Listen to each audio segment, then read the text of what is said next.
Selamat siang. Assalamualaikum warahmatullahi wabarakatuh. Pagi menjelang siang. Pagi. Hari ini saya adalah salah satu fasilitator terkait mata pelatihan inti 2 terkait koordinasi penanganan gizi pada masa tanggap darurat bencana. Sebelumnya saya perkenalkan lebih dahulu ya Bapak dan Ibu, tak kenal maka tak sayang. Sepertinya di sini banyak sekali Bapak dan Ibu yang mungkin lebih pengalaman daripada saya, jadi kita di sini sharing saja ya Bapak dan Ibu. Ini adalah biodata saya, Bapak dan Ibu. Nama saya Melania Eryani Sundari, biasa dipanggil Melani atau Mela. Pendidikan saya D3 Gizi Poltekkes Yogyakarta, lalu melanjutkan di S1 Gizi IPB. Pengalaman saya pernah menjadi relawan gempa di Jogja, dan saat ini selain bertugas sebagai analis gizi di Bapelkes Cikarang, sering ditugaskan juga sebagai instruktur Sakabati Husada Bapelkes Cikarang dan pelaksanaan PKL mahasiswa di Bapelkes Cikarang.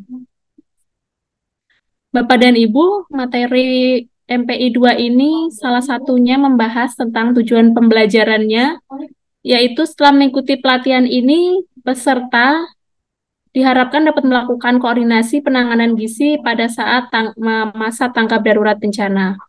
Selain itu, indikator hasil belajar dari pelatihan ini adalah mengidentifikasi peran pihak-pihak yang terlibat dalam kegiatan tanggap darurat bencana. Selain itu juga melakukan koordinasi dari subklaster gizi. Untuk materi ini, kita akan lebih menekankan tentang peran pihak-pihak yang terlibat dalam kegiatan tanggap darurat bencana. Lalu apa saja yang akan kita pelajari dalam materi hari ini? Salah satunya terkait peran pihak-pihak yang terlibat dalam tanggap darurat bencana. Bagaimana peran pihak-pihak tersebut dalam melakukan tanggap darurat bencana. Salah satunya yaitu peran pemerintah pusat dan daerah, serta juga kita akan membahas tentang peran mitra non-pemerintah, atau LSM, organisasi profesi, institusi pendidikan, dan juga mitra pembangunan.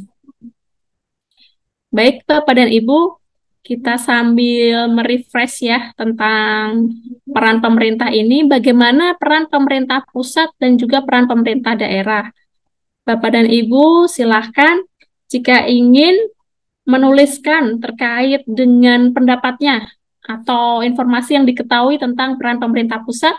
Ini ada https://www.menti.com yang akan bisa Bapak Ibu, di situ Bapak Ibu bisa menuliskan terkait apa saja yang akan bisa merangkum tentang peran pemerintah pusat ini. Saya ingin mengetahui seberapa jauh nih Bapak dan Ibu mengetahui. Akan saya share ya di grup chat ya.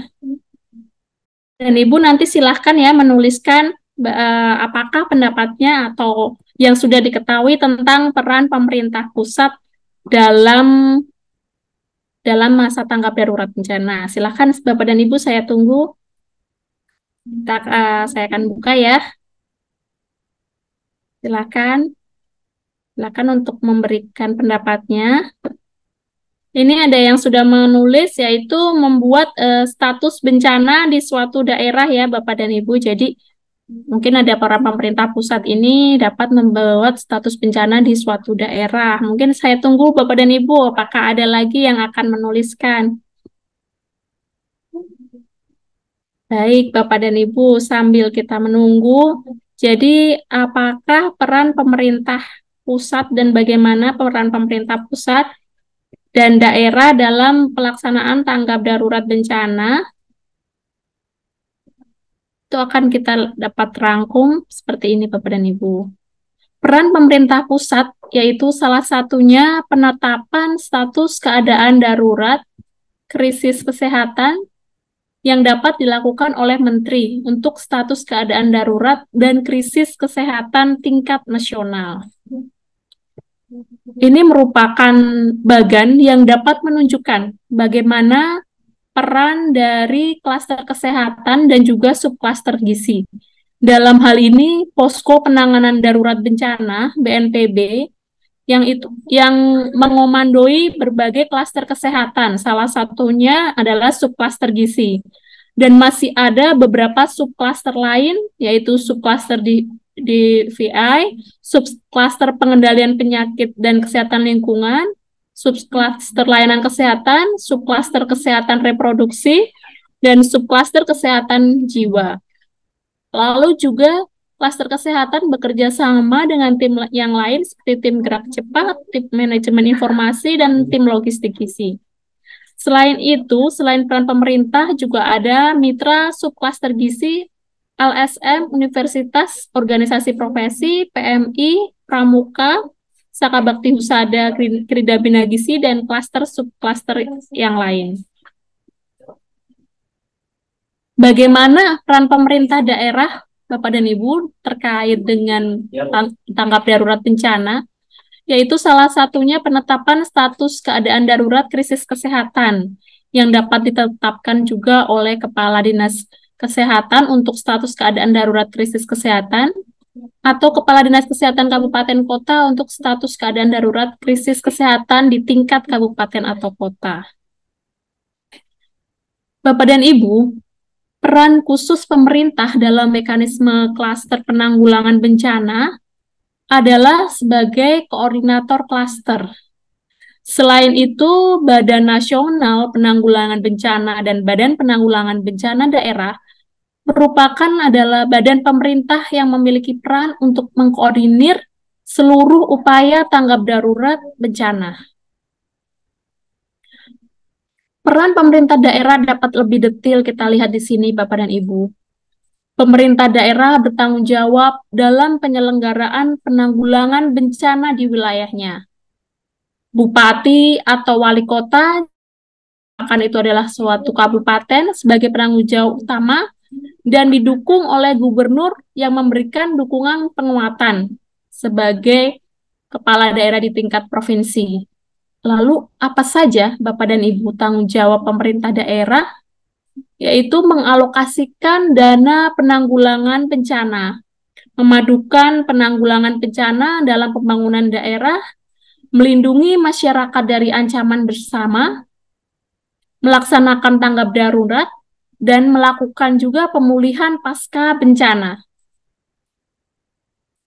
Dalam hal presiden dan gubernur serta bupati dan wali kota, salah satunya juga menetapkan status keadaan darurat bencana, seperti yang tadi kita sudah bahas.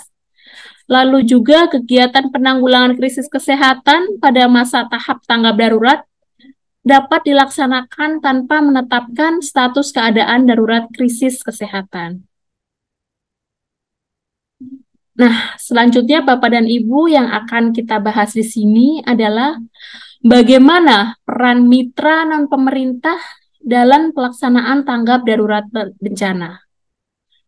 Bapak dan Ibu, seperti bagian yang kita lihat di sini, pemerintah, peran mitra non-pemerintah, dan masyarakat saling bersinergi bersama untuk menetapkan dan bekerja sama untuk mengatasi dan bekerja sama dalam situasi tanggap darurat bencana. Juga bekerja sama dengan BNPB, BNPBD Provinsi, dan BNPBD Kabupaten Kota. Semuanya, segala sisi dari pemerintah, mitra non-pemerintah maupun masyarakat berpartner untuk mewujudkan tata kelola yang baik. Peran mitra non-pemerintah ini mempunyai keterlibatan masing-masing yang berbeda tergantung dari kejadian bencana yang terjadi. Hal ini selain tergantung pada skala bencana, juga tergantung juga kepada tahapan respon dan sumber daya yang dibutuhkan dalam kegiatan tanggap bencana.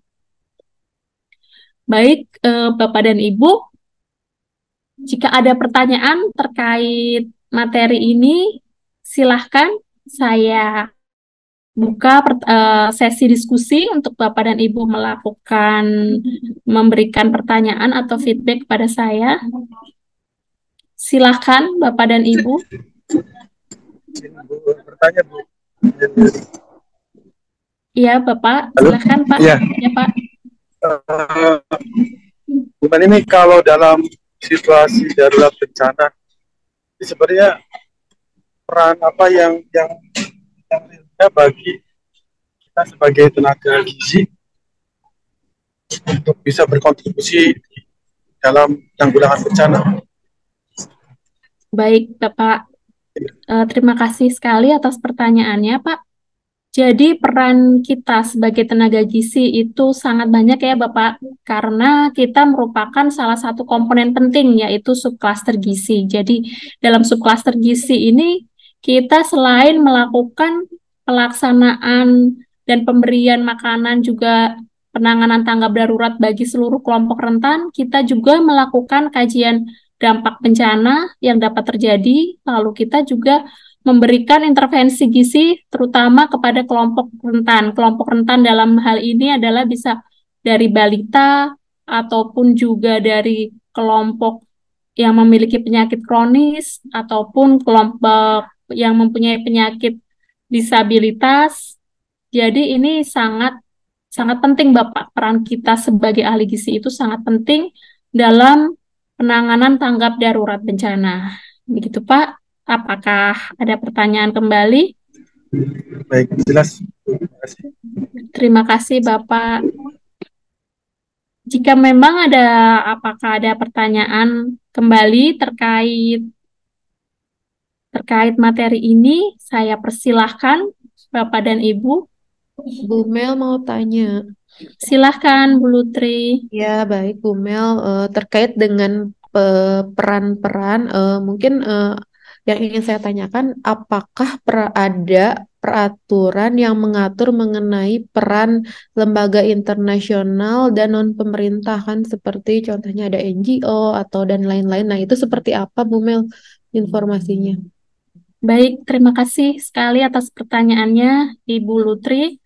Jadi Bapak dan Ibu, ada peraturan pemerintah nomor 23 tahun 2008, nomor 23 tahun 2008, peraturan pemerintah ini mengatur mengenai peran dari masing-masing lembaga. Jadi mengatur mengenai peran dari organisasi internasional, mengatur tentang peran dari LSM. Jadi peraturan ini dapat Bapak dan Ibu lihat, nanti mungkin akan dicari di dalam sesi lain ya Bapak dan Ibu setelah materi pelatihan ini. Silahkan Bapak dan Ibu cari tentang peraturan tersebut.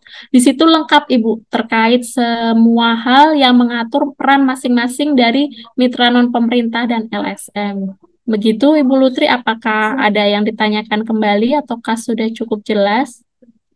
Cukup Bu, terima kasih. Terima kasih banyak Bapak dan Ibu.